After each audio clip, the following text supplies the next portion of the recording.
A young mother who survived a suicide attempt opens up what led to her trauma and what she credits with saving her life. Recovery coaches say her story is just among thousands struggling here in Wisconsin, reaching out to crisis centers and dialing 988, the suicide hotline. We agreed not to show her face to protect her identity. A warning now.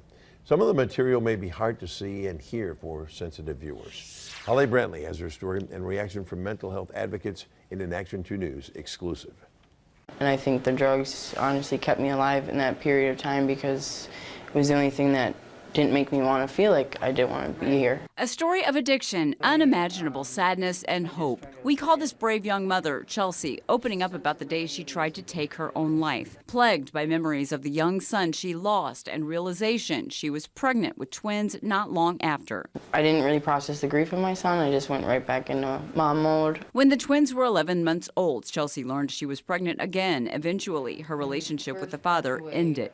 When he left and I put the baby up for adoption and the grief of my son, it all just hit me at once, and I was so depressed and I didn't want to keep going. Shortly after that, I started drinking a lot and then I fell into my addiction. Her addiction? Meth. She says she lost her job and everything fell apart. I went to a friend's house and I was in her bathroom looking for drugs, and I came across a bag of OxyContin. She had a huge bag of it and I took a handful of it. When I got back to my hotel room, I ate 14 of them because I was done. I didn't want to be here anymore. Chelsea survived and decided the next right step was to get clean as she found recovery coach Patty Heffernan at Helios. That could be anybody.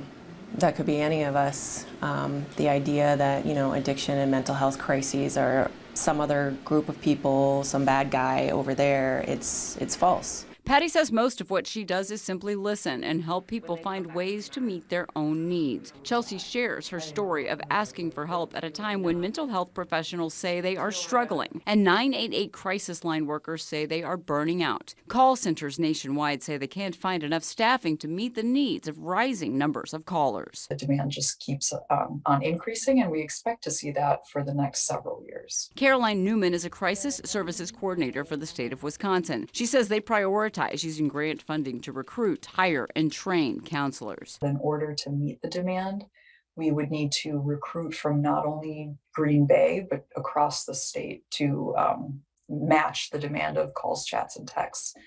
And so a remote workforce and a hybrid workforce has been implemented. Newman and Shelley Missel, program manager for 988 Wisconsin Lifeline, say training is extensive. Besides a bachelor's degree in social work, there are hours upon hours of additional training.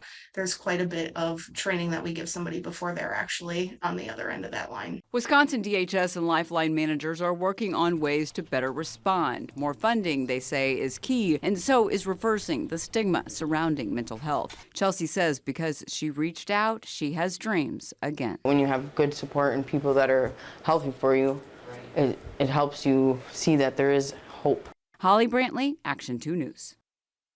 Call the 988 Lifeline if you or someone you know is struggling. There are also dozens of local and national programs with resources and access to counselors. We have more links for resources right at WBAY.com/links. We're looking live